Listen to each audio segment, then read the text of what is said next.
Hello and welcome to the podcast for a perfect getaway. This is the standard cut. This is also the third time I've tried to record this, as I had a 10-week-old puppy running around. Like the wire, the first take, then decided to jump on the beanbag. But anyway, throwaway podcast. So if you still listen, this is not the movie. This is just audio. As we go through all the independent companies producing it, working title, I think. Is that working title coming in? No, Relativity Media, Rogue Pictures. So a lot of distributors involved in this. I personally picked up this. It's quite a funny story, this. So there was a couple of years where I didn't work at HMV, and when I didn't work at HMV, I hardly went. At the time, it was just I just never go to the Metro Centre. And I went in. I think it was with Bell, and I picked up a handful of DVDs at full price, and Perfect Getaway had just come out, and it was obviously what we call chart faced in the A to Z, and like the look of the cover. I think Timothy Olyphant's class, Mia Milokovic, obviously from Cuffs. At that time, Chris Hemsworth doesn't even get name checked, but Steve Zahn from stuff like Suburbia and stuff like that. So I picked it up. Obviously had it on DVD and eventually picked up on Blu-ray. Both are discontinued now, and it's not on Netflix or anything like that I've seen. Starting off there though, we've got HD. I hated when they do this with cameras and films where they show the digital display. That's kind of like what happened back in the day, where it'd be actually burnt onto tape. Nowadays it's a digital thing. It wouldn't get there. Obviously the battery life, record time, record there for that, and then they shape it down and it jumps between fisheye and standard font. But this is obviously to throw you off guard. Obviously it's point of views. It's you're meant to think that these are a lovely couple, just been got married and on their honeymoon. I personally never had a honeymoon when I got married. Wedding video came out alright. But yeah, as I say, fisheye when they're driving, which is obviously they've put different settings on. She's on her lap. Mia Milokovic as well had a massive resurgence. She did obviously Fifth Element, and obviously she's never stopped working. Obviously there's so many Resident Evil movies. This was done around that time. She had some ones like one with Pierce Brosnan. What's going to slip my mind what that was called, but she's not a stranger to working. Steve Zahn putting on a serious tone. I'm not saying he can't do it, but Steve Zahn is quite a wacky comedian when it comes to acting. Like Strange Wilderness is one. Obviously was in Evil Women. He's been in quite a few things. I think he's in That Thing You Do as well, but he adds to this. But it's like we watched Shutter Island again. When you watch it this time around, you can see it coming a mile away. That looks like Becky Lynch. But again, look at the battery life's going all over the place. The digital cut, preservation of footage. I mean, someone's done a really good vlog side of it. Then it flips into the camera. Hawaii, it just looks lovely. Obviously, I think at this time this wasn't too far around the time of 51st Dates as well, and kind of destination Hawaii. But at the time, a lot of production companies were out there. Obviously the Jurassic Worlds, Parks were over there, Battleship. I mean, look at that, it's absolutely stunning. Great title sequence. Again, not a massive fan of red in a font. And the colour of this is very, very high contrast colour. I mean, I don't even think there's even any point of green screen in that. I think just get a helicopter up there and get Steve Zahn there and get it done, But it's kind of like, a lot of companies were going there to shoot movies, so why not make a movie about there then, you know what I mean? Show the landmarks like that, and amazing waterfall there. And people on the tour guide. So they're literally going there to trek. Hawaii, I've always been interested, but Hawaii is just so far away. Obviously I've been to China and I've been to LA, and I've been China, again, but being in England, I've been England to China and England to LA, and Hawaii's just the next step either way you go there. So it is essentially one of the farthest places away from where I'm sitting. But it always looks lovely. But yeah, but again, look at the landscape, the shots, the scenery. But again, this has been sitting on the shelf for a while, and I watched this with Ellen a few weeks ago. I've been trying to get this podcast just chucked on and get done, but obviously we're having the pup. It's hard. I don't even know where the pup's gone, which is more worrying. Can't get anywhere, like, but you know, I mean, look at that shot there. Just doesn't look real, but it is. It's absolutely stunning. We had this on, and Ellen hated it. Slow burner, and then unlike we were watching last night, Lucky Number 11, where you've got that twist and turn, and it's really, really well done.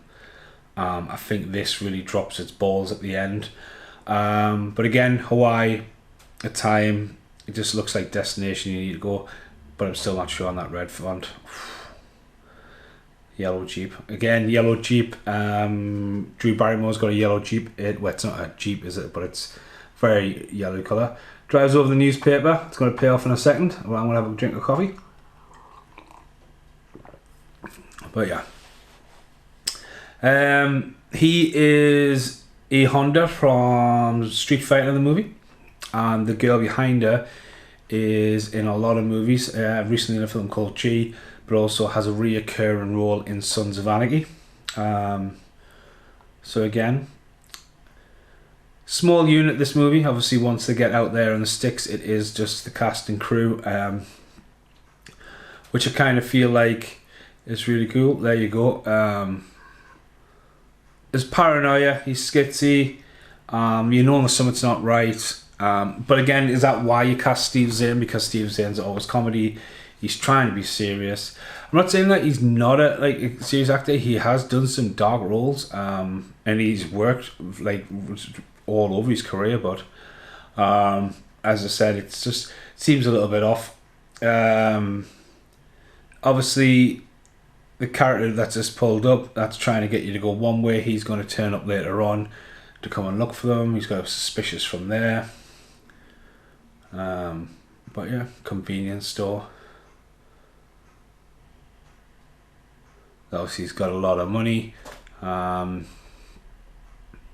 obviously, just judging someone. I mean, at the end of the day, the guy goes above and beyond to make sure they're all right. But here it's kind of looking, going, oh, he's got money. He sees he gets money, but he could be looking at him going, oh, you're fucking stupid. Don't show that much money. But everyone's got card these days. It's getting less and less cash. Ellen gives us a tenner the other night. And she says, oh, my gran give us to get some drinks for Easter. I went, all right, cool, yeah, put it in your wallet. So I put it in my wallet. And I paid for the rounds all night. And she was like, I want me bloody tenner back. You haven't spent it yet. And I was like, it's £12 a round. Like, you know, took you out for a few drinks. It was funny, like. The last podcast I tried to record was Train Spotting. But unfortunately, that podcast, Ellen fell asleep. So I've been meaning to see if Train Spotting is still here. Because Ellen bought it on Steelbook. Because when I was doing the podcast, I actually realised that one of the VHS Tommy's chucking around when he's looking for the porn is in fact Predator Big Box VHS, which is very sought after. But here we go. Steve Zahn and Mia Malkovich are newlyweds, as we believe, and they are literally going in for an adventure, and they just passed there. Chris Hemsworth and the girl, who is on the front cover. They are the three couples. I think the front cover, by the way, it's class. This one, Timothy Olyphant, Mia Malkovich, Kelly Sanchez and Steve Zahn. 6 strangers, 2 killers, 1 paradise. Red Hot Thrills delivers smart chills. That's quite a catchy thing. And we've got the bonus feature includes the director's cut, which unfortunately we're not watching the director's cut or making any comparison to it. I love this film. I'm happy to sit here and talk about this film, as you get Chris Hemsworth's 6-pack in the rearview mirror there, or the side mirror. Getaway, Can Be Murder. Obviously, the tense thriller. Timothy Olyphant as well. This is absolutely class, and it's probably one of the main reasons. I'm going to be honest with you. I think at the time, no, I hadn't. At the time, I hadn't seen Justified, and Justified is literally one of my favourite TV shows of all time. I think he just absolutely nails it. But obviously, he was the baddie in Scream. Chris Hemsworth, probably the first film I've seen him in. So these are the hippie couple. The kind of like, he's a brute. They're just free spirits traveling along. They've essentially, maybe it's a little bit rough around the edges, but again, just want to get places and can see how it is. Just want to get by. They actually don't want any trouble. But again, this is where it's trying to do. It's trying to. I think her going over to show the pictures is kind of like, it's quite odd and quite weird, especially the situation set up, and then the snappiness of Chris Hemsworth. But it's trying to make you think. And there was a lot of films at this time, especially like with Saw, Scream, like twists and turns. It's almost like you've seen everything now. But again, it comes good writing. But these are like kind of themes where you're waiting for the payoff. You're in for the ride to go, right, what's not working here? And this does backtrack itself, but it doesn't backtrack itself as flush as Lucky Number 11 does. So, yeah, as I said, he splits his dummy. Hardly get to see his face as well.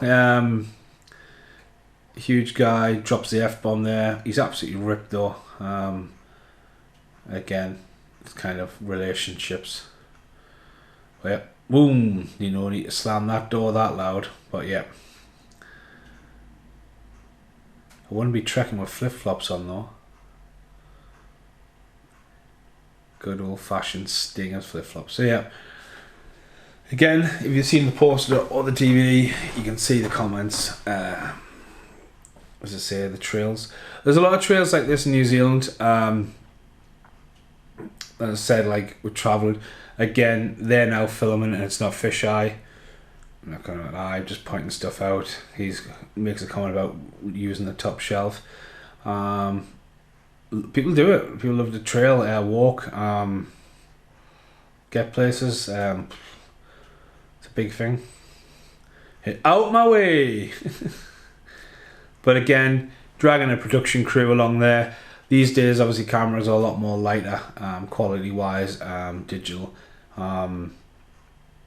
But again, you're looking at getting shots like this where the camera, how do you get that crane camera drone? That's clearly got to be CGI at the bottom there. But you then start to pick a point when you're watching these and go, fucking hell, that is a good shot. And, if it really was a trail, would it be like that? And there we go, introduction to Timothy Olyphant, which I just think he's class in this. Again, would be green screen. You probably wouldn't let your actress walk across like that. And then we're going to get our first little jump as she nearly falls. Oh yeah.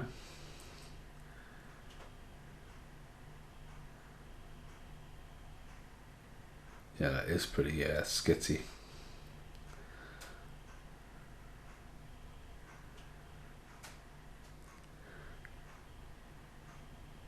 God, I'm fucking intense now because I'm actually watching it.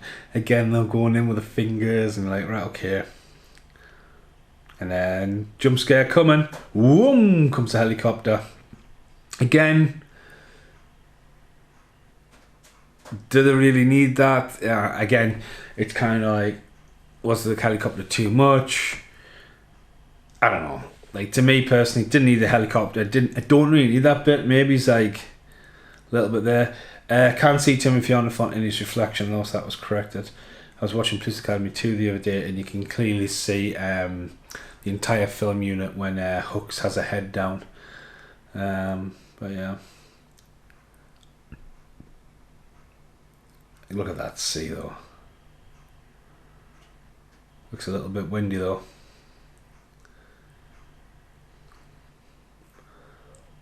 And obviously, like, spot the bullshit, he's meant to be a screenwriter.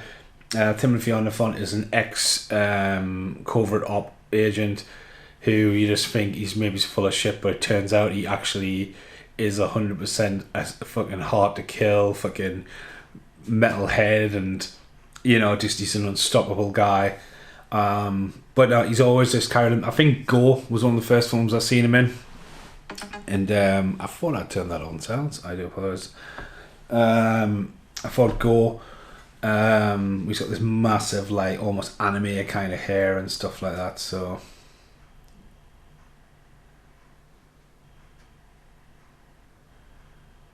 Yeah, having a walk along. I'm getting a bit curious where my puppy's gone, like. I'm sure I shout all you hear. But we're going good. It's gone to sleep somewhere. So yeah, we got the trail there.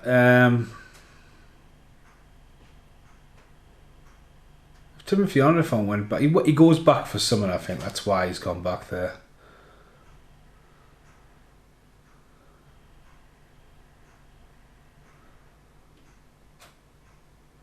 But yeah, must be always hard. Have actors with reflections on and yeah. So yeah, they don't know about the murders.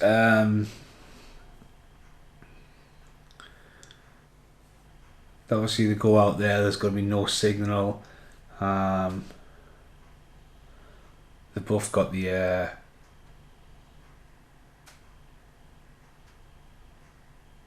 think I need the dog asleep. Both got the camels on the back, haven't they, with the water and all that. He's taking a massive piss.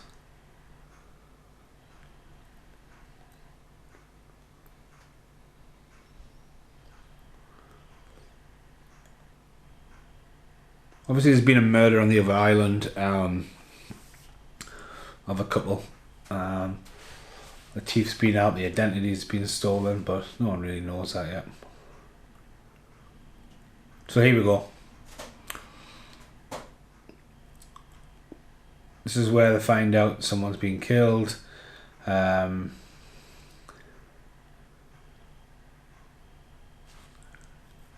Hawaii's the best.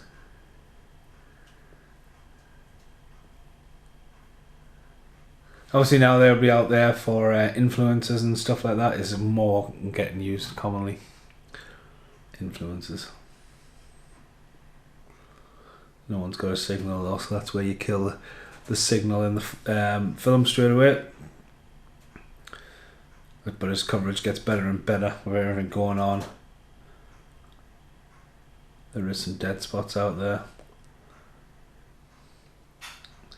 Obviously we're just having a little bit of coverage. They've got little information. Obviously the phones as well, flip phones, possibly could download the phones like Blackberries and stuff like that. That was a really hard edit of Timothy on the fault walking there. Left to the right, the pace change, then the turn. But there you got coverage of 6 people. Like 6 people, so much to like get across that something's going on and passing by.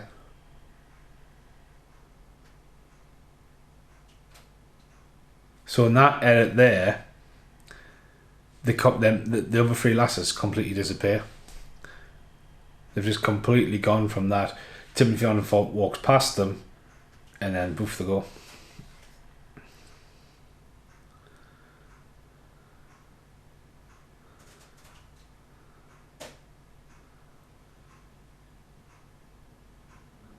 Colours though, great. Strange Wilderness, I absolutely love. I think Steve Zahn carries that movie so well. About IMDb, and I'll probably get a shock of how many things he's actually been in. Let's have a look on IMDb.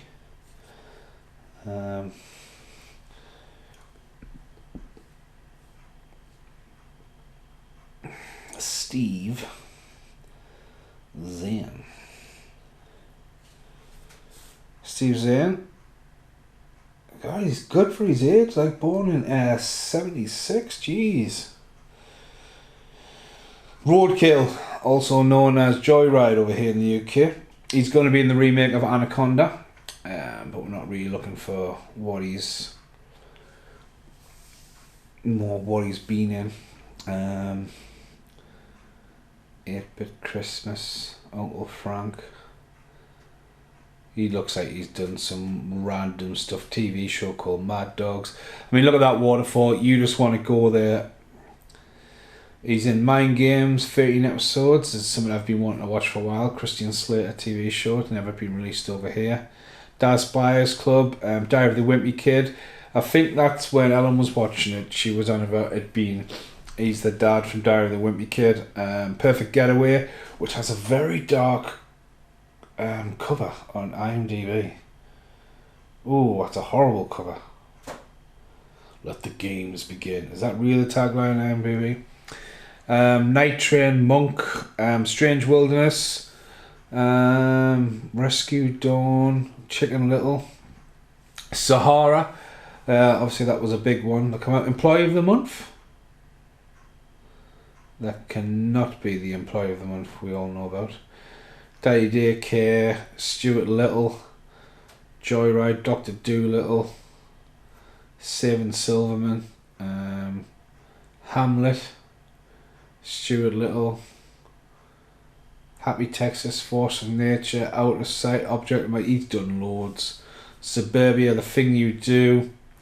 He was in Friends, one episode as Duncan. He was in Crimson Tide, Reality Bites, South Beach, All My Children. So he's done a lot of content as we meet Timothy Oliphant's wife on here.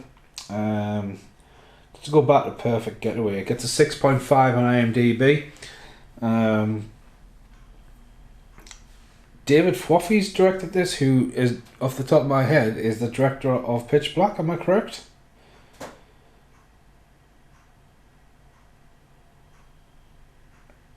He's the writer of Pitch Black. Yeah.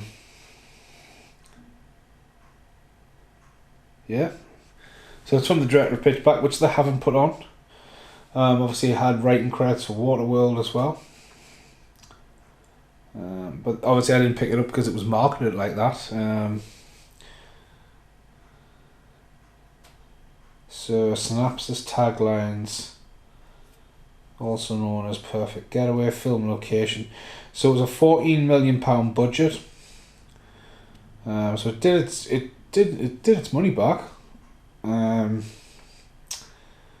Synopsis. Has trivia really gone from IMDb? No, of course it's not. Director has been quoted in interviews saying that it had to battle with the studio to allow the movie to continue with an R rating instead of a PG-13. Okay.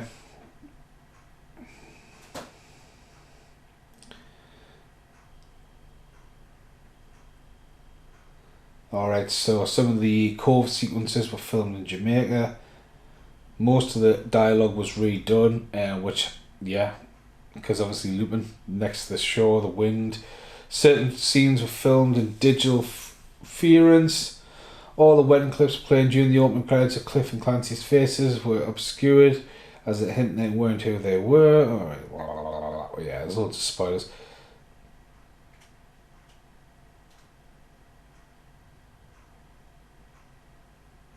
Aye, there's not much on IMDb about it. So obviously, all three couples are now in the same place. As I sneeze, spilt my coffee. Obviously, they've crept up on them. But Steve Zahn and Mia Malkovich are about to set them up anyway. So you don't really know what happens to them. They would have got off because obviously he'll go down for the murders eventually, but you know, for them being on the front of the box, they pick them up there, then they get arrested. So it's kind of like they are really red herrings.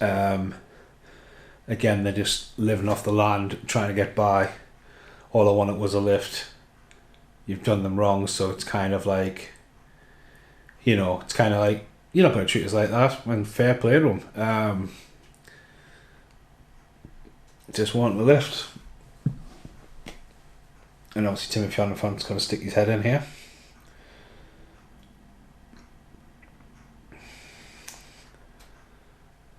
What the fuck's that?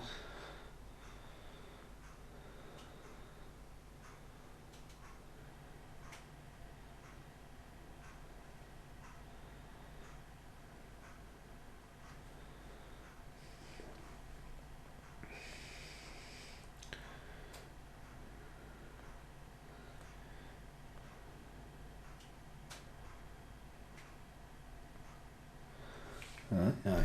Okay. So, Timothy Oliphant's appeared. Nice stances there, back to back. Meanwhile, what you don't see is someone's about to stash the stuff and do the framing. Again, though, it leaves it to speculation who did it.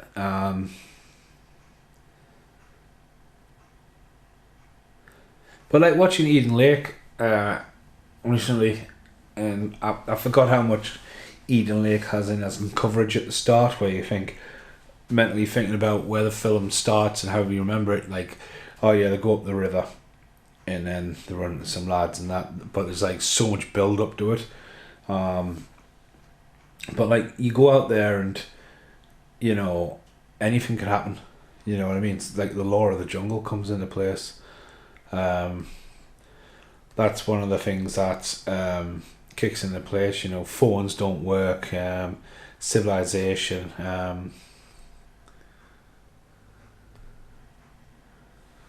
But yeah.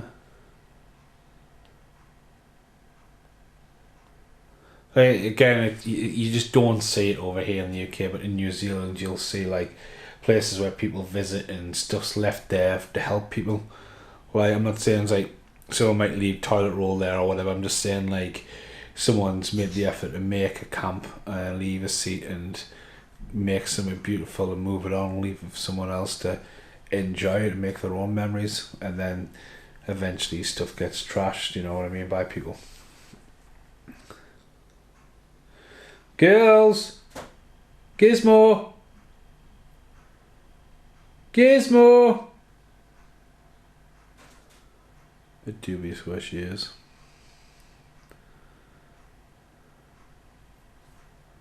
But yeah. There you go, he goes looking in the bag.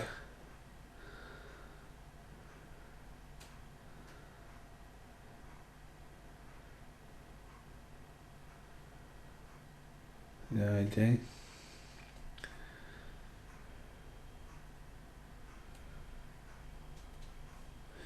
But yeah, he goes back to the bag there, it has a snoop in it.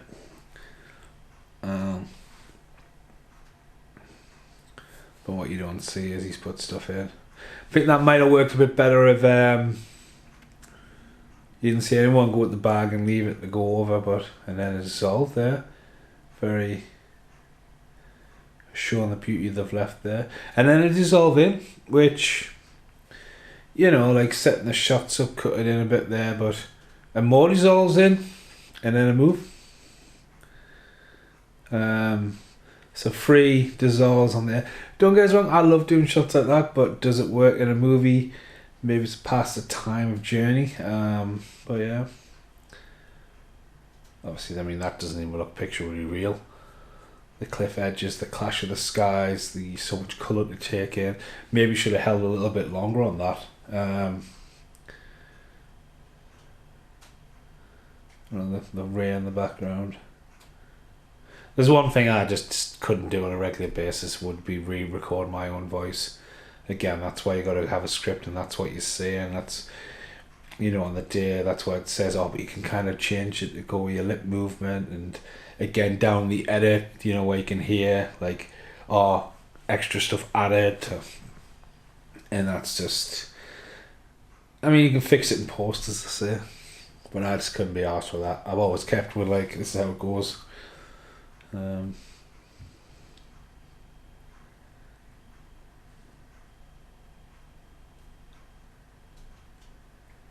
Smoking a spliff on a Hawaii. Obviously he's talking movies, they're talking movies, telling these stories. He's not buying it as well, but they're both not buying each other's stories. I don't think he's so, you know, he's an ex-special forces guy, you know, he's obviously been discharged for whatever, but he's just trying to get on with it. I think he's not stupid to think that Steve Zane's not who he is. He's just getting at how people going. But if you started that low, what gets to the point where you separate, if you meet somebody on a walk like that, you both go in the same place and you're like, well, I came here to do with that, didn't come to do with you. But it's a walk of life, isn't it? You know, there's a reason you meet people on walks of life.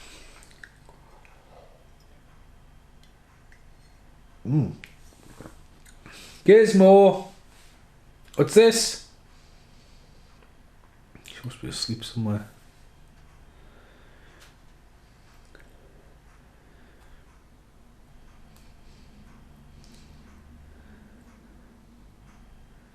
Bit of credit there to the camera guy, like just literally bush after bush in front of the focus.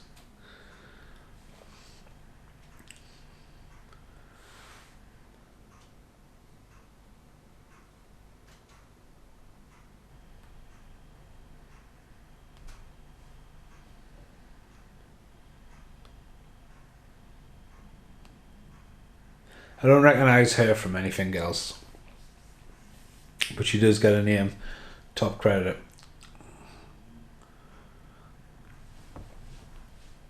Which I'll have a quick look to see what she was in.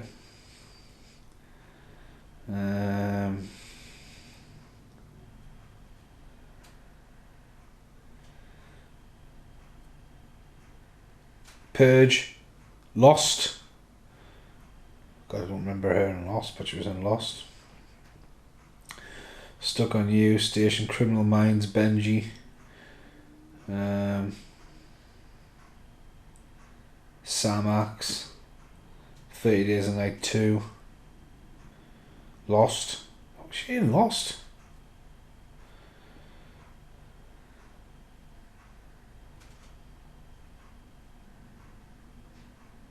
She's right down on the list of Lost, but she was in Lost.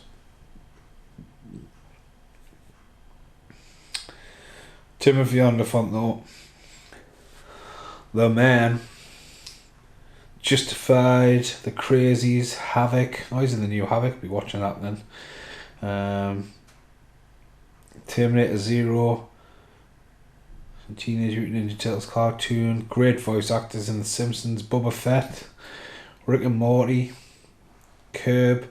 Once Upon a Time in Hollywood. The Dark Knight. He's in loads. Call of Duty. Rango. Crazies again. Turok, the game. Oh my god. Obviously he's a baddie in Die Hard 4.0, but he's also Hitman, isn't he? So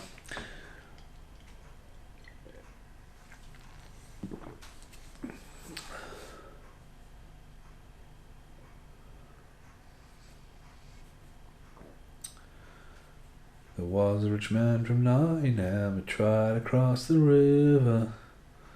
I mean, if you've seen someone coming across, you were like, I'll wait till they come across. You wouldn't meet them halfway in the middle and go, yeah, it's good, keep on going. Like, hey, get the fuck out of my way. Gizmo! Who's this? Getting a bit worried now. The podcast where Gizmo escaped. Obviously he goes to look like he's having a shit in the bush. Honeymoon Murders. He's able to get the internet on there. I bet that cost him a small fortune. Going for a shit. Mia Malkovich has mainly worked with her husband, Wes Anderson, since the Resident Evils and Monster Hunter. There's a new one coming out as well.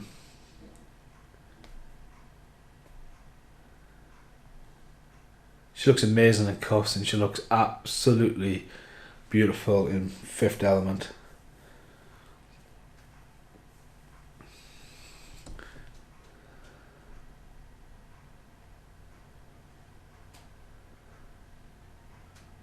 I mean, honestly, Christian Slater probably would have been a better cast for instead of Steve Zahn. I'm just gonna say it there. It kind of begs for almost her to have. It almost feels like Steve Zahn miscast, but he's in it. It suits him, but it kind of feels like maybe he's a bigger cast for his character. But again, you're meant to think he's just the nerd, you know, but then he turns on the craziness. Gizmo! Right, I'm officially going to have to go and quickly find her. I'm still here though. I'll still talk quite loud as the scene's there. Where you at, you little turd? Oi!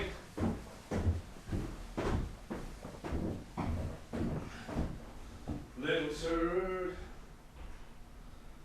What are you used to?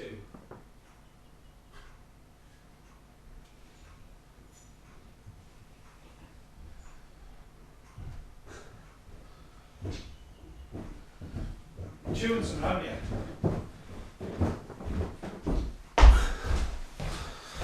I think I just stirred the cuckoo's nest there because the girls have just been cuddling in the corner, haven't you? Isn't that right? Found something to chew, haven't you?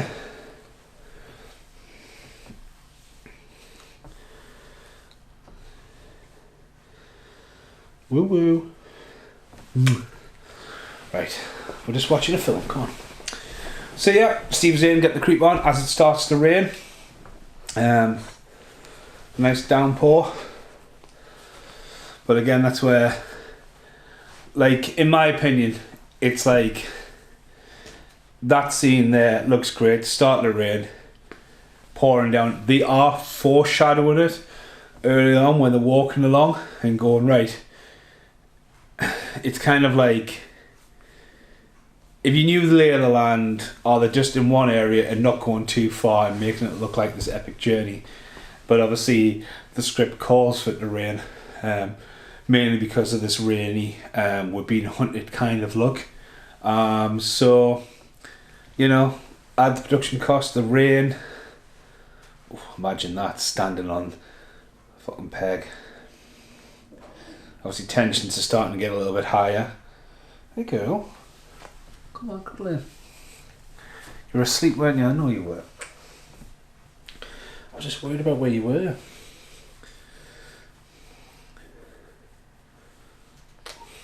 And then obviously here, you see somebody. And obviously Timothy on the font. Again, no. As someone who's never seen the movie, you're watching it, you're kind of like, oh, like, you don't know they're the killers, you don't know the twist's coming. Ellen had started to suspect there was a killer at this point until that happened. She was like kind of thinking something's a little bit off. That stance of Timothy Olyphant standing there, just the way his shoulders are kind of sort of lunged inward, and you know, he's kind of like so alert. But it's again, I just think he's a fucking class actor. And obviously there's a whole thing I didn't get when they were talking about the other day. There's something to do with the tequila and the worm. Obviously he poisons them, doesn't he? When they go kayaking.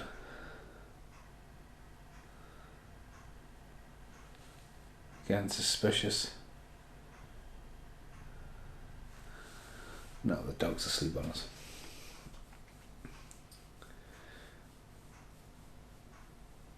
You can see why that radio or the audio man got the waves crashing in the background. The rain will be stopping off that tent. Yeah. That's it.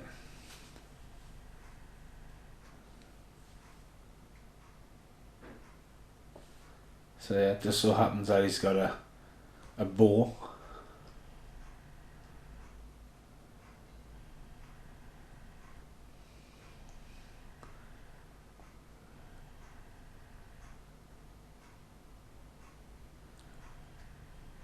A fucking bow and arrow for hunting.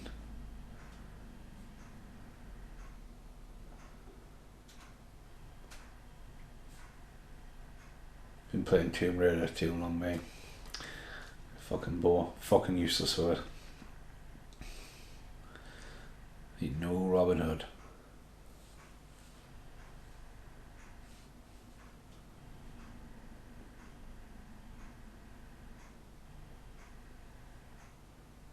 But yeah.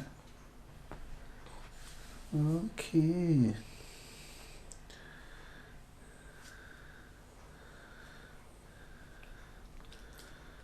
Don't try and eat us. We just need you to be quiet for another 40 minutes. Then you can have your mad half an hour. They'll try and cut the grass and you can fucking tap the lawnmower again. The your next door neighbours have been getting a new bathroom put in, I think, and I don't know what they've done, but they managed to block the sewage, and of course the sewage thing comes outside my house. I was like, oh yeah, I'll have a quick look. I realised the fucking dog nearly went down the fucking drain. Like, what great. Yeah. So into the jungle they go. Knives and bows. Steve Zane doesn't want to go. Turns out to be the tour guide we suspected at the start there. Again, very similar scenes to Kong in here. Again, be miserable as fuck.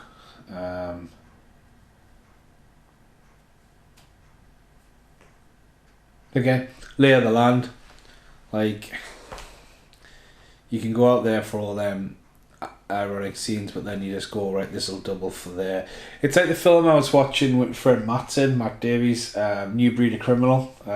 He was like, oh yeah, I was in it as an extra, so sweet, right, I'll watch it.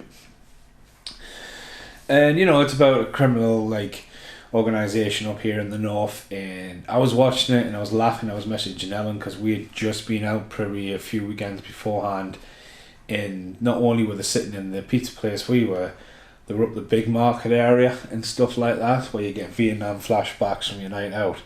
And then next thing you know, they're in a pub, like literally what I can see from my bedroom.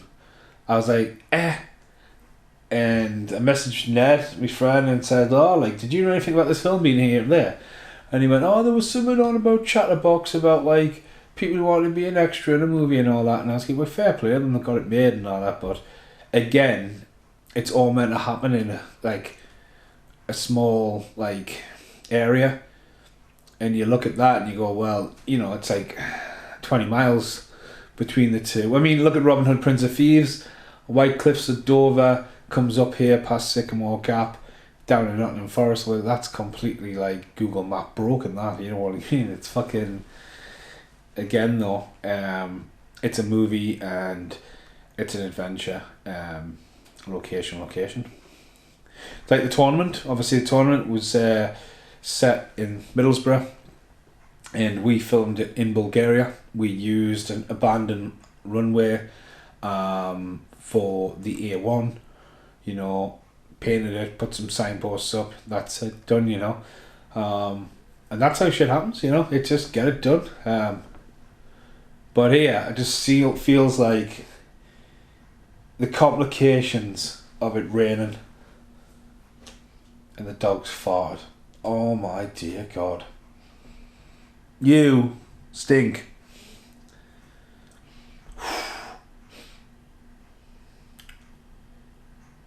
Oh my God. Right, I'm going to reach for my coffee. So anyway, if you're still here with this podcast, which I know a few people are, thank you very much. I do disable the comments though. Can't be bothered with people who get angry because they think they're going to watch the film for free. I got one comment. It was quite weird actually. It happened within 24 hours. So yeah, you put something out there in the world and you can comment away and that's it, you know what I mean? It's out there. You know, keyboard warriors and life and people like... Anyway, off that bollocks. Someone said, you really need to stop posting videos. And I went, right, that's really harsh because it was on a video I put a lot of time and effort into it. Had music in it, had been edited. And I kind of think it was definitely because they clicked on a podcast and then went, I can't comment on the podcast, I'll comment on a video and write a very horrible thing. And I went, alright, you know, fucking hell, should I stop posting videos? And I'll be like, and the next day I get a video of Kevin Reynolds, like a video message to me saying, keep on doing what I'm doing. So I went, fuck that random person. Kevin Reynolds thinks I'm good at what I do. So yeah. So I keep on doing what I do. Anyway. So yeah, that like girly talk there.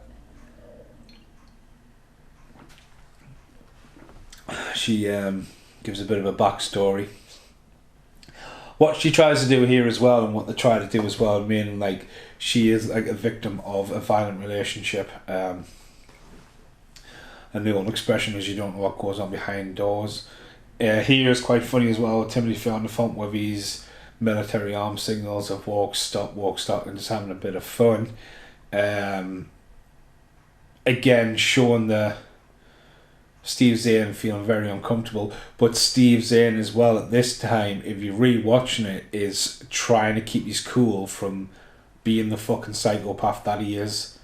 And you know, that's something that kind of comes back the second time you watch it. So he notices someone's over there. Where are you going? You were asleep 2 seconds ago, fart and come back. Hey.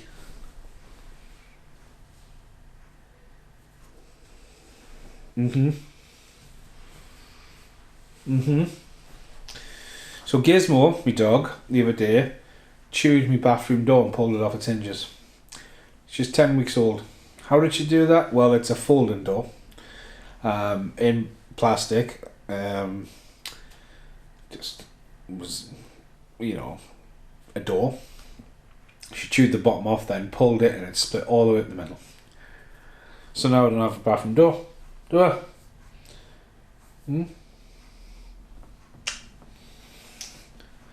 Been good for the podcast though. Weren't at the start, were you? Jumping on a beanbag. That spliff is lasting ages. One of the videos I've posted today is the gig I got high. Me and Matt went to a gig in Stockton, and there's a place called If You Know You Know. And it's 2025 and it's in the UK. And you go in, you give your ID, you sign a waiver, and you go in and fucking hell, man, it's just weed central. No alcohol allowed, no sweets or anything, just that's it. And fucking hell, honestly, man, it was crazy. And smoking on stage and high as fuck, like. And the payment was either cash or store credit. So we left there with like loads of fucking cannabis. And I was like, if we get pulled over on the way back, I was like, we've got a receipt, I think we'll be fine. Should be more places like that, man. It was a fucking great night. So here's a lot of backstory about her old boyfriend that blurs into relationship, and she's had a rough upbringing and she feels trapped and they're literally on the run all the time. You start to see shatters, but again it tries to, I think this is important, this scene, for the scene at the end where she says that's the guy who fucked up my life and gets rid of him. You know, but would they really done that if it wasn't me and Milokovic? And then again, another jump scare with a tree land on the back. Does it need that? That's the same as the helicopter scene. You know, intense scene. Them two are off. You don't need a fucking tree land on them. Do they? You want a fucking tree land on you? You little rat. The turd. So back to the jungle scene. He's about to jump out of the guide.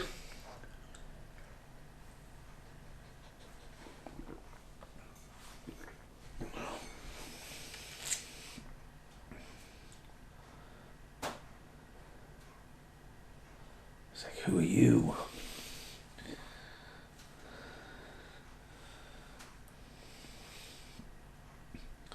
That's Rin again. See, they've got the little camp up there.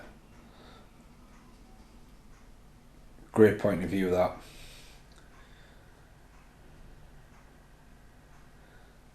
So he's had a trail up there for the permits.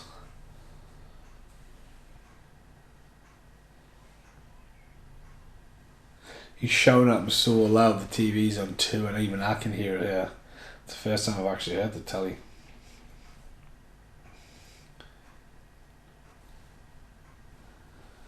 Again though, great film. I enjoy it. Look at that lovely purple sky. So he comes back empty-handed. Tour guide in tow. A bit lost for life. Oh Don't worry, someone. He went out there and yeah. It's got a very purple tone now. And he brings back a mountain goat.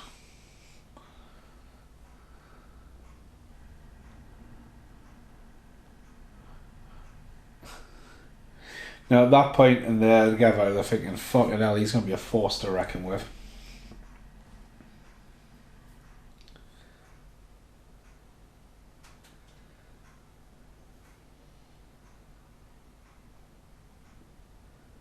You would think, what the fuck?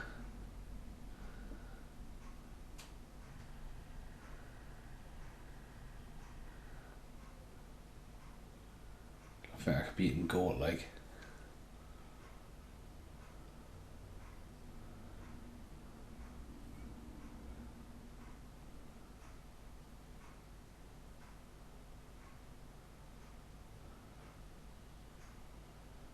She's gonna reckon a bit. Boom.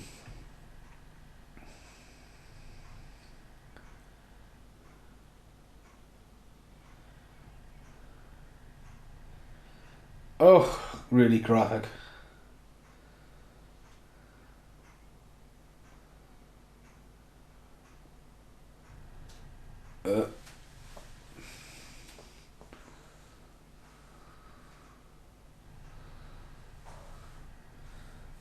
So the hunters, she's mailing up there thinking, fuck.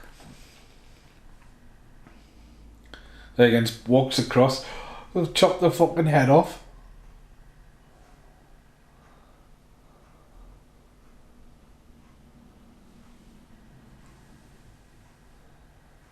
In-depth conversation.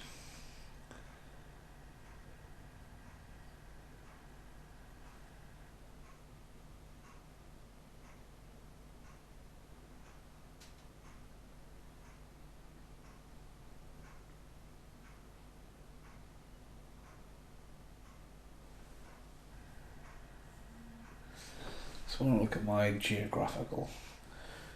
Find myself in a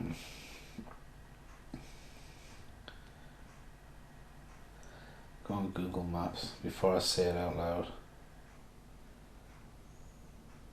Google Earth.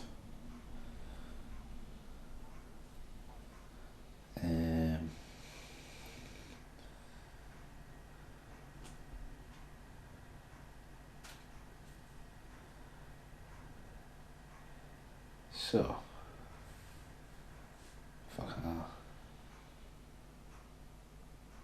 So yeah, Hawaii's like, it's crazy to think it's almost fucking closer to Japan than it is. It's gotta be some kind of flight out there, like, you know, to San Francisco. So it's right out there in the fucking ocean, isn't it?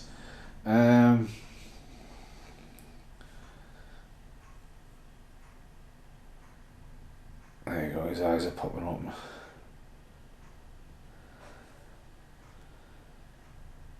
So yeah, obviously Jamaica, being on the east coast, south of that, down by the Bahamas, down from Miami, and they would have to travel right across America to Hawaii, and you know what I mean, that is just crazy to film additional scenes. He's a helicopter back. Obviously to rest the couple, and then breaks the tension between these two, because they were thinking they were the couple. That's not the couple, they're the couple.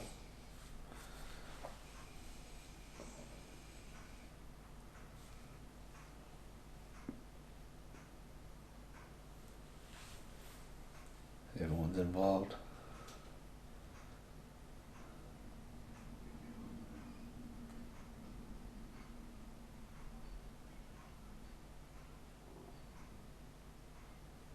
Nice blue skies. So the one scene where all of them are together, and even we're blocking, they're not really there. Could be just extras down on the ground.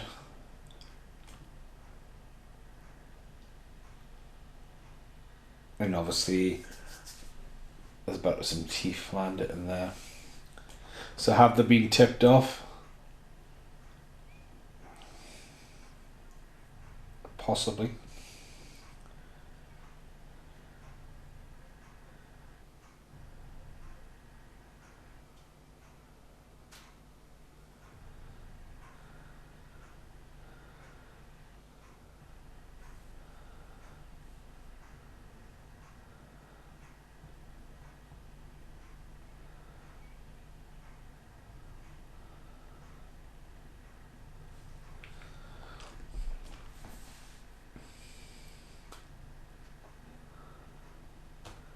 There you go. They're not smints, they're teeth.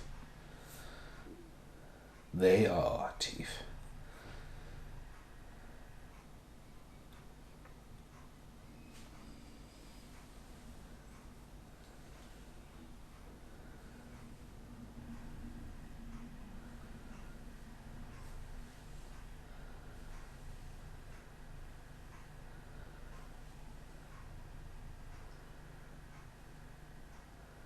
See Timothy in front, not fussed.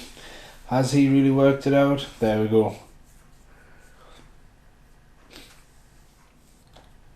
Zero fucks given. Now there's a shot again from the start, reused. And there's some rainbows coming down there. Which, if that was on the day, that was on the day, but clearly almost like a green screen.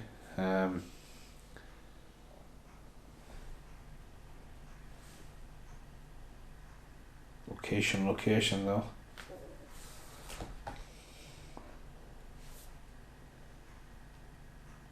Does look a bit too crisp, that.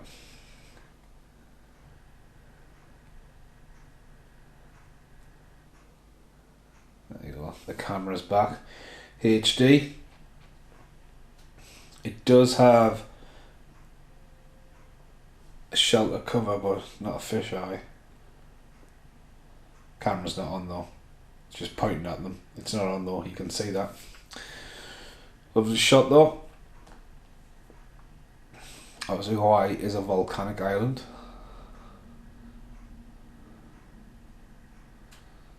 Let's see, meet some more people. More dissolves. Now this is where the film starts to change as dissolve. She's left the camera. Steve Zane's showing a beef fire about to happen. She's the kayaks coming in.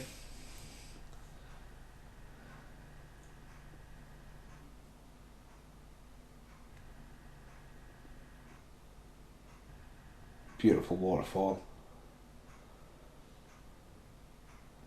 Obviously she's cleaning the stuff. Involved playing football.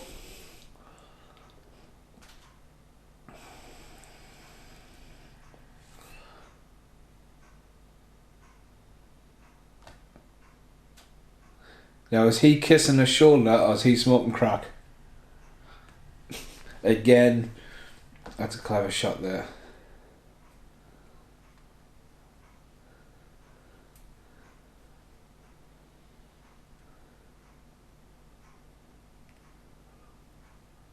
Fucking ripped. Been in a kayak a few times. I've seen the video recently of the guy in the kayak when a fucking shark starts following and stuff like that. Be fucking pretty terrifying, like.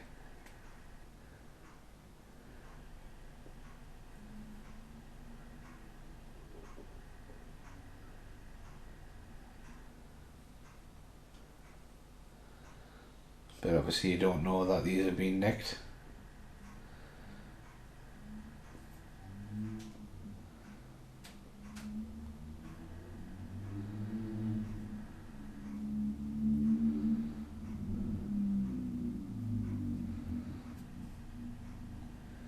She's been to fill up the water. So yeah, down the beach she spots the camera.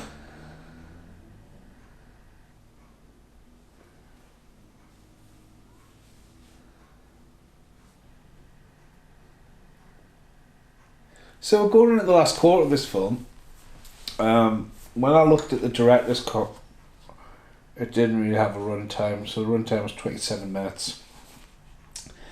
Nice to get this one done and get it processed. Obviously, thought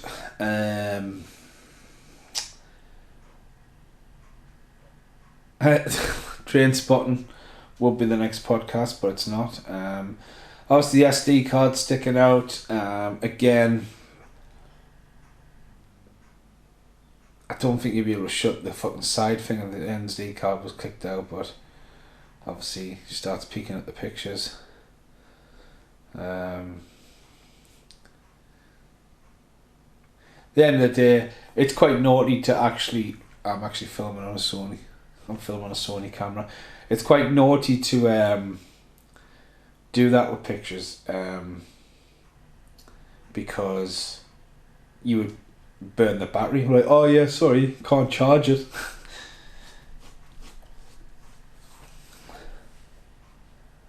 But yeah, that's it. I'm like, ooh, fuck. Dun dun dun. Boom.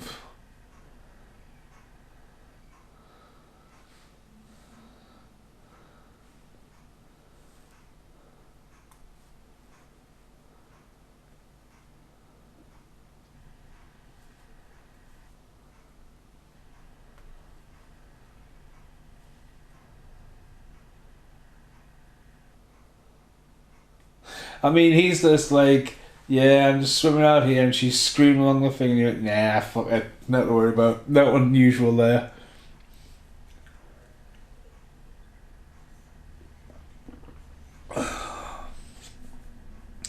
It's obviously floor one.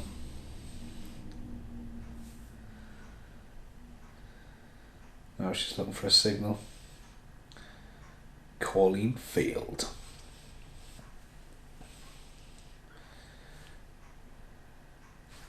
Higher ground.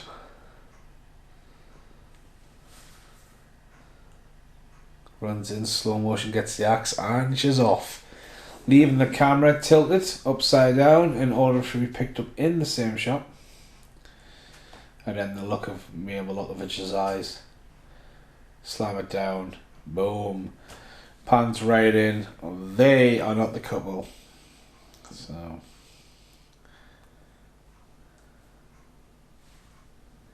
Again though, cameras and all that shit goes. It's a video camera. You don't really take a picture on it. You can, but you just don't.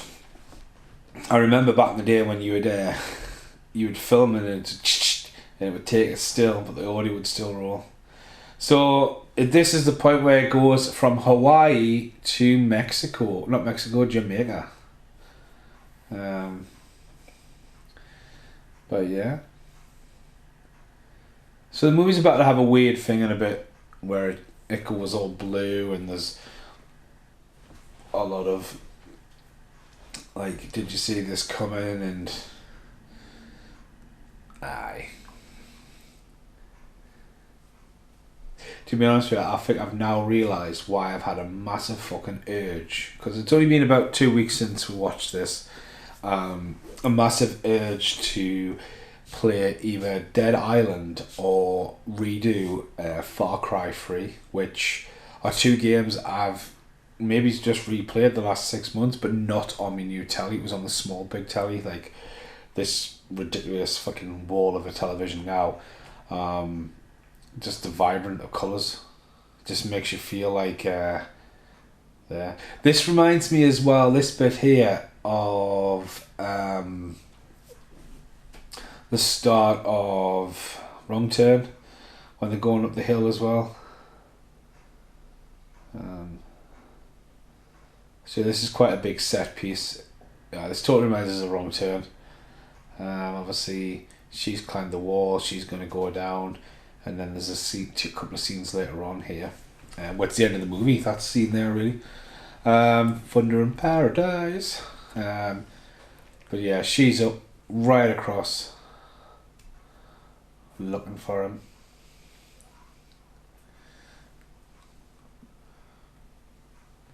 And And apparently this scene is in Jamaica. So he hasn't realised right now he's being drugged. Steve Zane's about to show you that he's a character. And then all the bullshit stories you think he's been thrown at him are like, in fact true. He was shot in the back of the head and had his head rebuilt, and does in fact have a metal skull which saves his life. But again, it's a twist on a twist coming, because at this point you definitely think he's dead.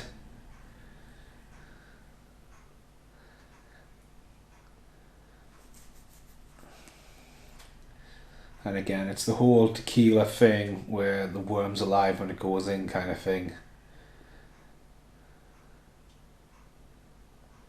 He looks at it. What a shot though. Cosmic blue.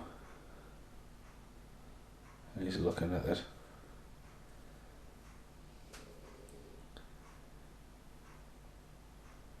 Slips it down there.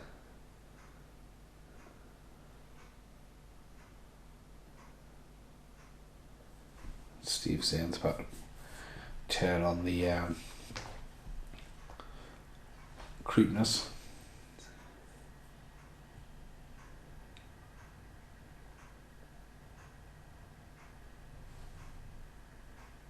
And Steve Zane does go, but I think he goes too fucking wild.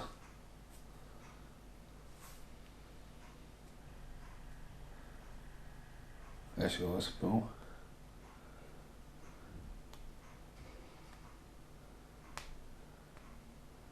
And there we go. Cuts to the back of his head. And then cuts to them in rain.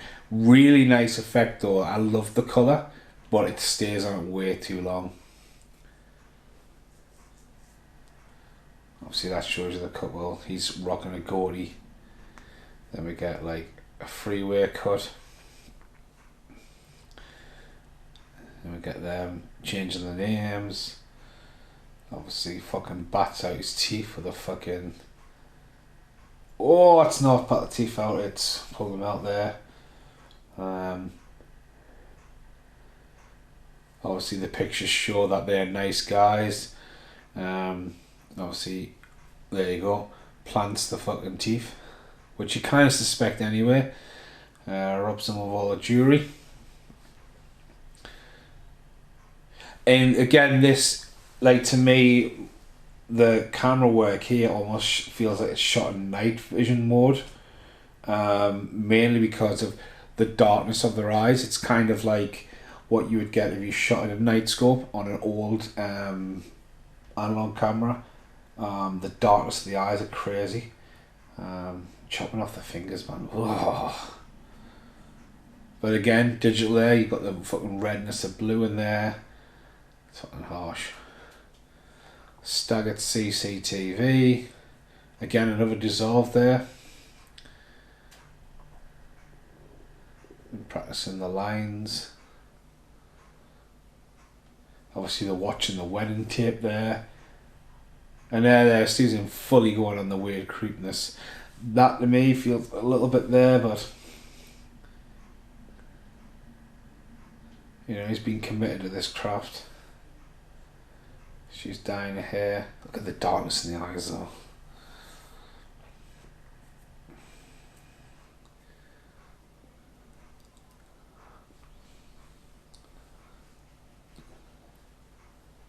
Yeah. But again, look how long it's going on for. This blue flashback bit shows you that got this weird fucking natural born killers fucking vibe.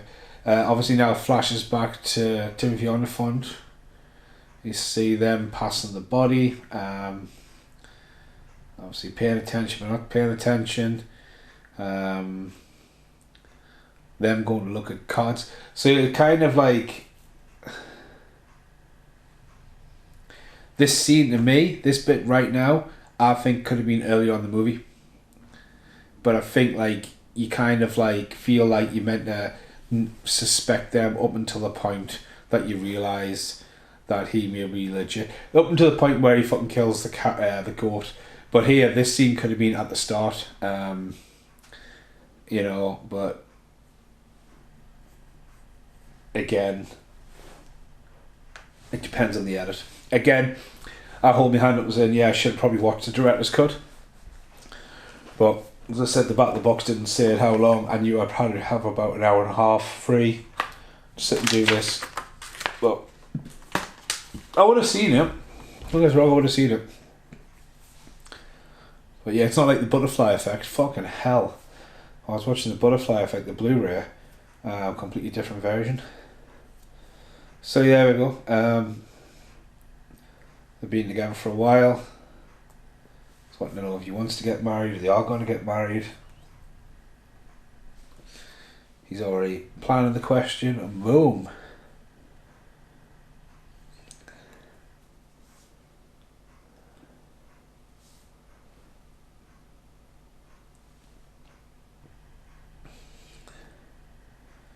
Again, I like the colour, but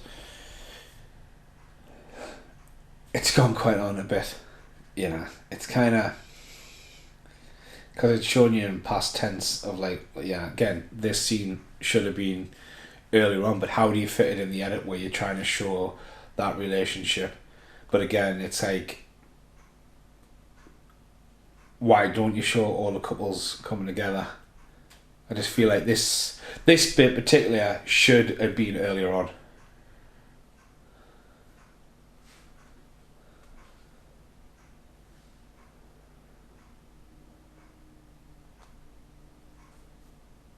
Ah, shit, you forgot your water.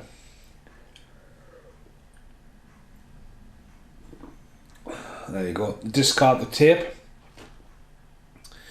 Mini DV. Thing is, well, if it's meant to be a mini DV HD, it wouldn't have been probably on tape.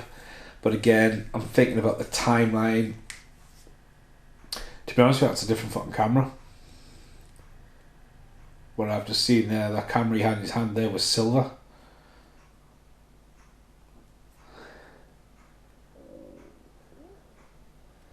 And obviously there you got there.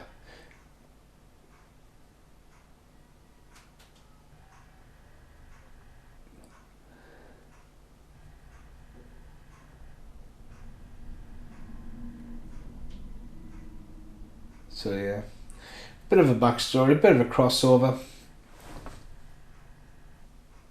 But now we're still in blue. But here, we're still in blue. So it's kind of like, again, before, what were they doing? Smoking crack. And then, I love this bit though. Does everything just stop? Again, it's a really cool image. And you don't, but you completely don't expect it. But it's such a weird turn. At this point, Ellen was like, what the fuck?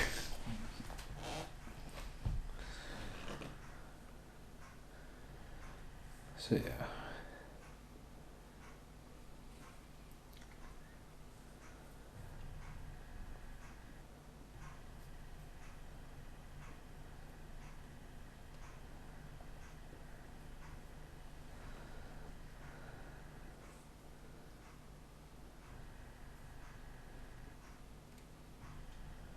I think I see the abuse in the relationship as well.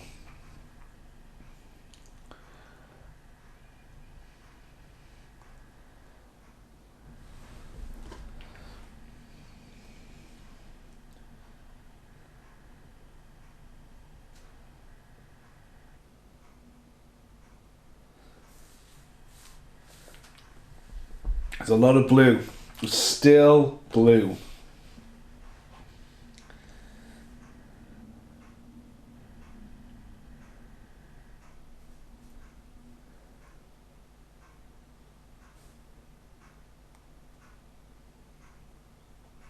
It's like, again, the feel how to take you out of the movie. It's a weird choice to do.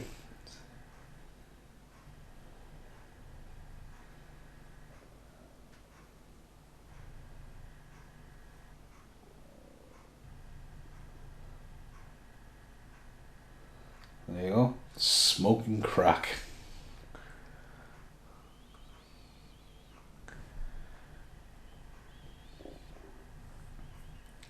Something I've never done. Smoke crack.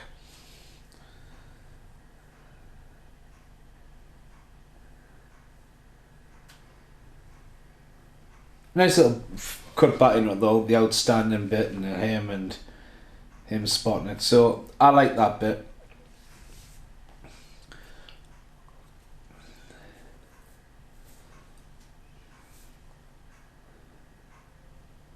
What's his name? Milokovic, full on.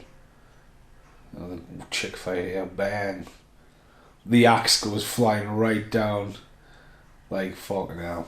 That's a trailer shot and a half. Yeah, we're coming up to the end of the movie here as they fight it off.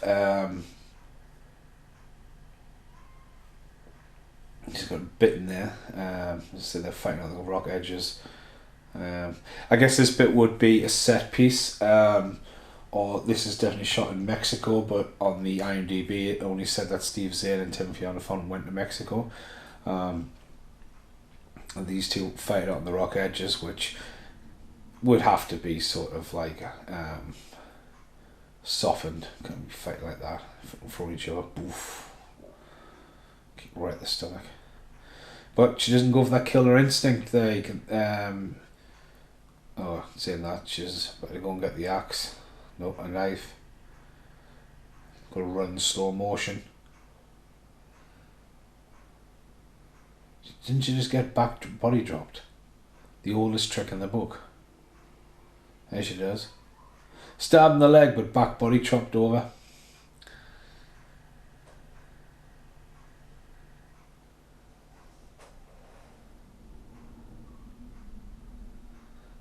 Me and Milokovic knew she was going down there. There's going to be a camera there, but stab in the leg, great effect. What's at a disadvantage? Fucking feel that like.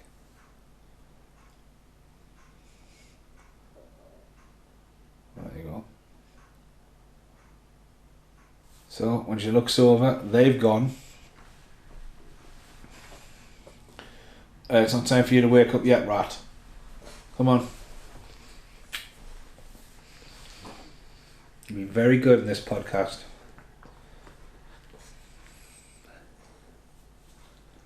There you go. Uses a phone, snap a few pictures. It's a great picture.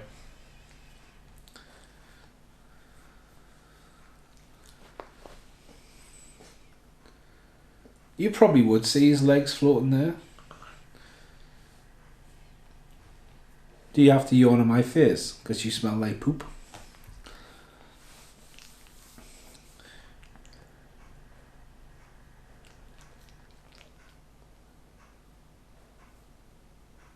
So here, the whole, a little bit closer, she hears it.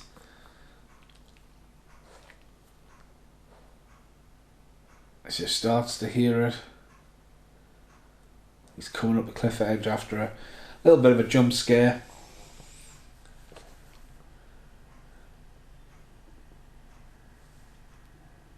He's gonna get her. Is this where her phone goes down? Unknown caller.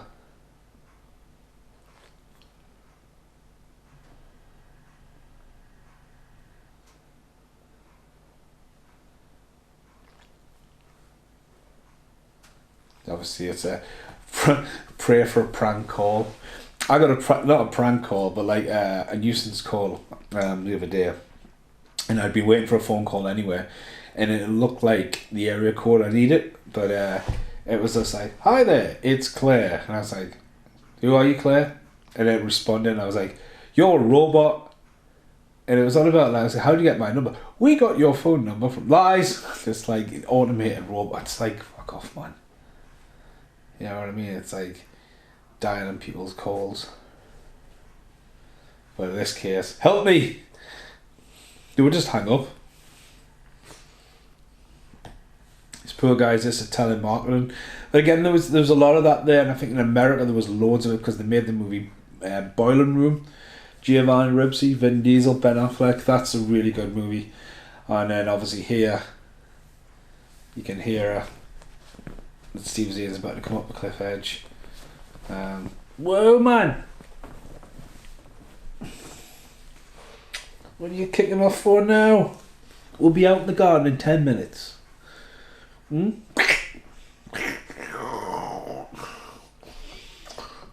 You little fat chunk. Aren't you? You little turd.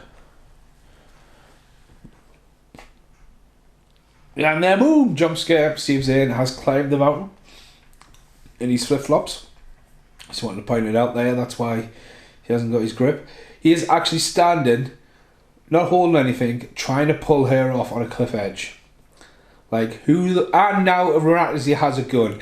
That scene alone has "what the fuck" written on it. Like, seriously. Does he have a gun holster or anything? That is a big what the fuck of the movie. It's all about the knife. She's about to get the knife. Oh, she stabs him right in the hand, doesn't she? Aye, cuts his hand in half. Let's just say it would fucking knack. Is he's now Spock for life.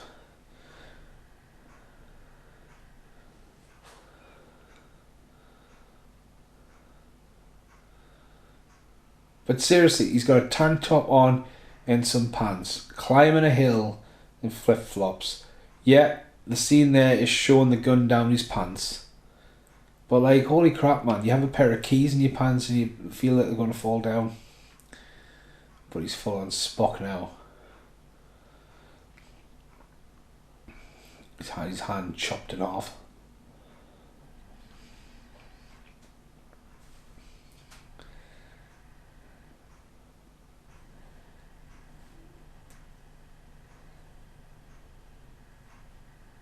Couple of little jump cuts in there.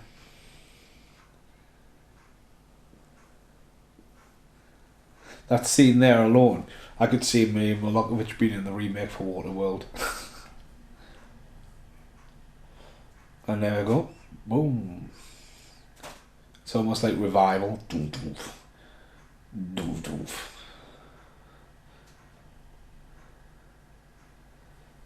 And he's alive.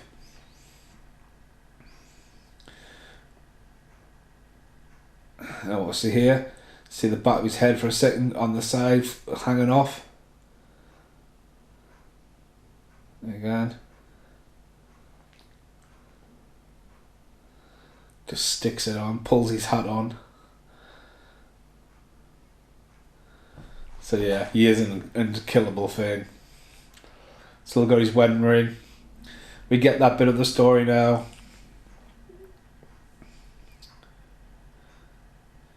His axe is there.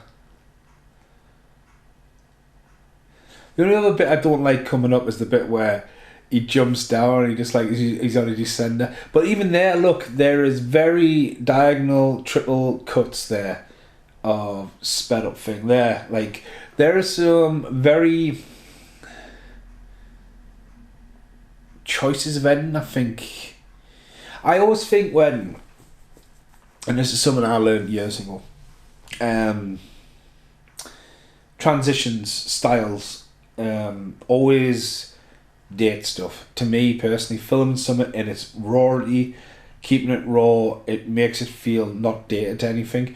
Because there are certain, at the minute, like music videos, for example, there's a lot of camera flash and a lot of like swirling digital camera flares, and it's just an effect. And a lot of bands are using that, especially like live gigs. That gives it a bit more of atmospheric, you know. But again, everyone starts using it. It's the same with font. When a font gets popular, I use typewriter font, and I've been using it now for 5 years. Ever since I did the Obsessive Compulsive music video, and I just like typewriter font. I struggled to pick a new font because Bleeding Massacre is a font. And everyone was using that. At one point, everyone was using Bleeding Massacre. And again, with transitions and edits and styles, unless it works beneficial for the movie, like before when it all blew, like zero fuck, why is it all blue? There, when it was jumping across, it worked for the scene, but obviously we've had very different, like the dissolves when they were walking, and there was 3 different dissolves from nothing to the cast dissolving in, to another shot dissolving in, and then in the bit where Steve Zahn does everything just slow down. You know, there's some very that edit is for the story purposes. The other edits have just been to like change the pace.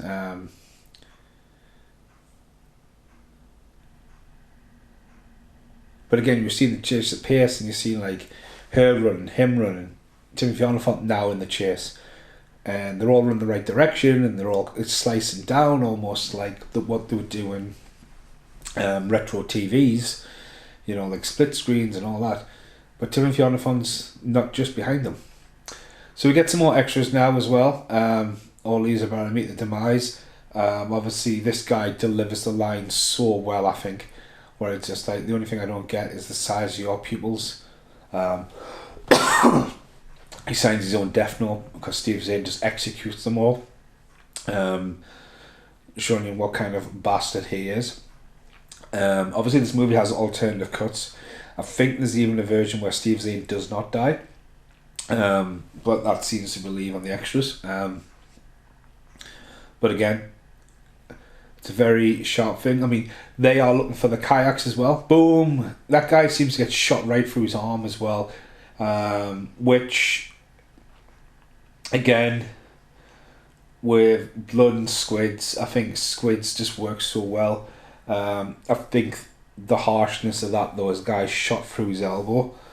Obviously reloads his gun, one-handed. But then here, you hear it, and then Timothy on the front like comes down like on a descender. It's that shot there. Boom! And there's his other hand now fucked up. And yeah, we're literally about to go to the end of the scene here. Onderfont's down, guns down. He's now got a hand. But again there, look at it's a passing shot, it's been sped up, slowed down, sped up, slowed down, then starts to shake. Again, the score, obviously with podcasts, a lot of the time the score isn't complimented enough of how a score works and how music can really, really drive a scene in certain offbeat edits and cuts, because the music works well. But when you strip that back and look at it as a film, as I said, there's just a few different things. The dog has farted right again, and this time a butthole is facing my way, so as it says in Stockwell, he can't shoot, he's got 2 different hands, boom, gets his arms twisted right around, close arm combat, disables him, and boom, he's ready for the kill. Oh my god, this dog stinks. Jesus. I'm trying to think off the top of my head, either get shot or don't shot. But yeah, he's fucking had it. And here comes a helicopter. Sniper. On the font looking good. Dun. Makes us want to watch Justified again. But it's epic show, Justified. 5 seasons, 6 now. New season's out. The actor in the helicopter, he's been in quite a few things, can't pinpoint it, but again, do you want to come in for a short role, maybe as a final director? To be honest with you, right, the guy in the helicopter, I'm sure, is in Riddick, because I've recently watched Riddick. I still think his fake dog in Riddick should not be killed.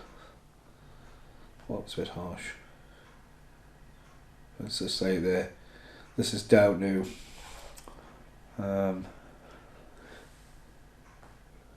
have a look. Come on, you'll have a picture. Holt McCulney, police lieutenant. Fight Club. He's the dad in Iron Claw. I'm telling you, he's in Riddick. I'm telling you. He's been in loads. The Perfect Guy, Run All Night, Blues Bloods, Black Hat, Gangster Squad, Hijacked, Perfect Getaway, Law and Order. Right, well, he wasn't in Riddick, but he's in loads.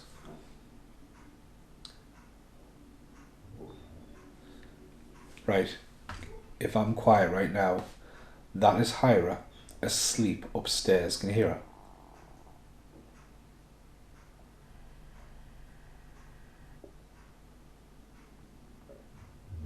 Listen. Just snoring her head off. As me and Milokovic says, this guy has fucked up my life.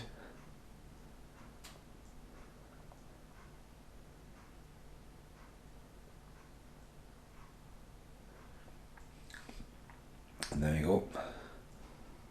Boom, right in the head. Great shot, he's dead.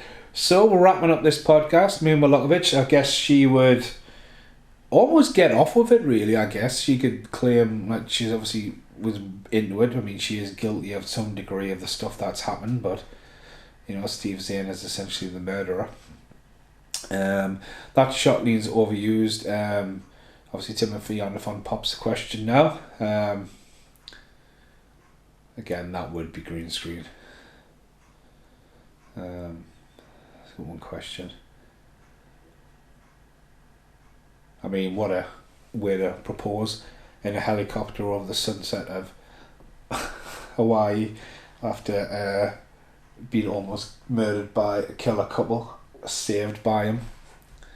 Why would you not say yes? He is definitely someone I would want to meet.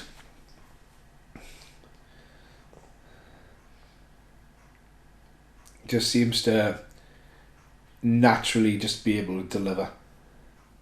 Even though in Once Upon a Time in Hollywood, because Quentin Tarantino must be a fan of Justified, because Walton Goggins in Hateful Eight and Timothy Oliphant in Once Upon a Time, the scene he has with Leonardo DiCaprio, it's all jumpy cutty. It's weird. Unless it's a style again. Big kiss, fly off to the sunset. So what I might do is have a look at the alternative ending for this podcast, with it being a short podcast. We're meant to be in for 97 minutes. As I said, I would have done the director's cut, but as I said, doesn't on the back show you how much longer. It's probably only a couple of changes here. One of the best comedy tracks you could ever listen to, I think, is a very underrated Blair Witch 2 Book of Shadows, because the director basically didn't like the film that was put out there.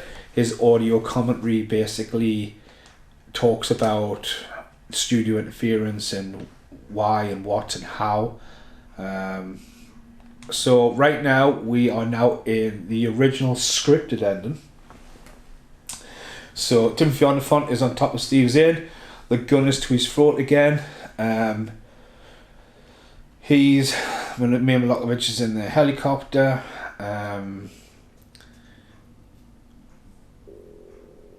Steve Zahn's enticing them on. This has got a completely different kind of colour. This is very raw. It hasn't had its it hasn't been graded, as they would probably call it. Colour's very natural and flat.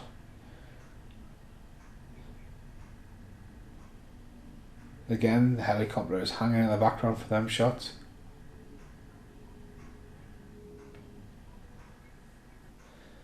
She is laying it down.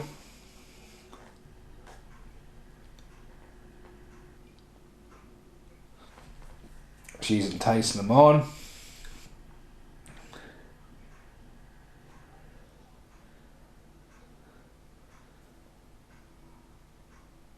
So here comes the sniper rifle. Obviously they've had a real helicopter for it, because look at the angle they had on that. Great shot into there.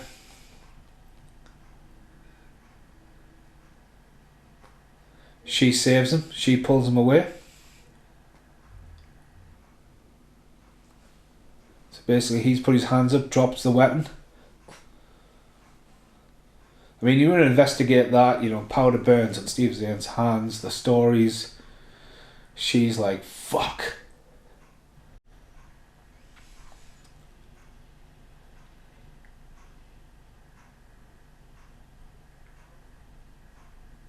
Steve Zane's egging him on. Boom! Kick right in the mush. Roundhouse kick, which probably happened before, but obviously the dog farted in it, so it'll probably put us off a bit.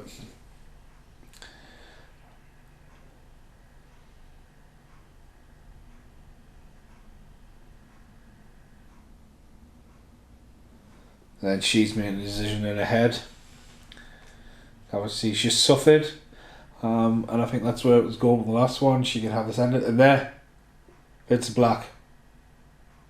So the original ending, Steve Zane does not die, she does not die. She pretty much doesn't confess, you know, like, so the ending, like that, to me is, you would walk out the cinema and go, for fuck's sake. At least she kind of like gets her version of it. I'm just skimming over the director's edit there. It goes to a completely different screen. Just again filling out this podcast a little bit. It's probably only different in certain bits.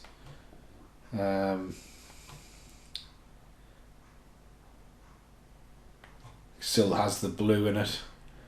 Still has the flashbacks of the blue.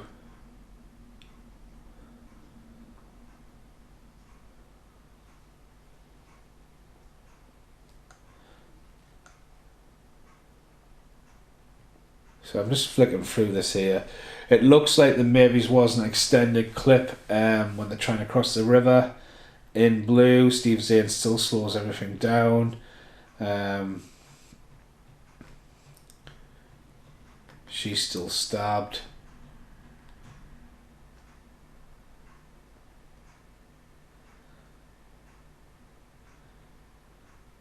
I mean, it makes a big deal by changing the menu screen.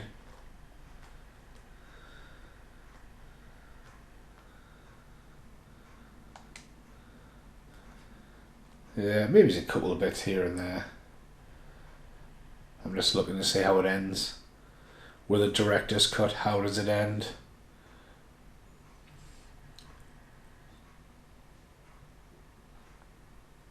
So we're back to the bit here. Timothy Olyphant is staring up. The gun and knife are to his throat. He's looking back.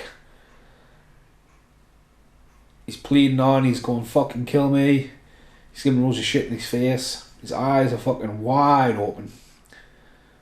Sniper rifle is aimed at his head. Decisions are to be made.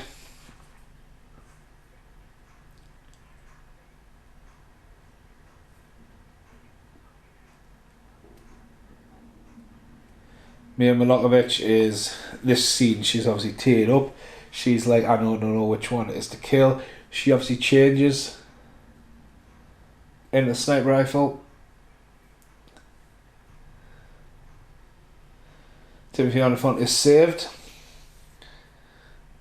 Pulled away, hands go up. Ow. So yeah, again, there'll be little cuts here and there, I'd imagine, extended scenes, but it looks like the edit, the blueness is all still there. So I think I would have survived this movie. No blood added. Oh, to be honest with you, there when she just kicked him in the face, there was no blood added going across the screen. So there's one spot. Obviously Gore Factor was quite popular at this time. Paradise Lost and stuff, again, at the end of the day, Saw was really popular at this time. They cuddle. And again, here it comes. The man who's been fucking up my life and killing all them people is the guy just about to pick up that gun. It needs to be the way, and Steve Zahn needs to die. She gets away, Scarlet free, really. Boom. Yeah, Steve Zahn shot in the head there.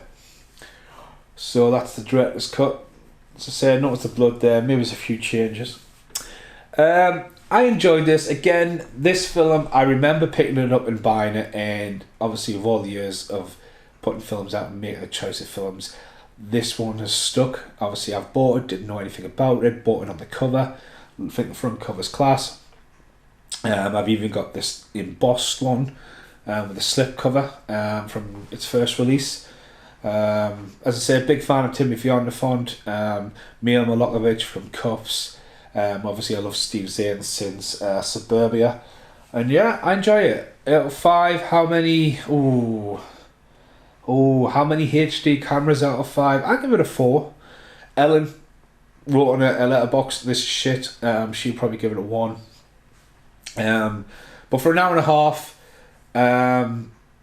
makes you want to go to Hawaii. Little twists and turns, product of the time. Thanks very much for listening. Goodbye for now.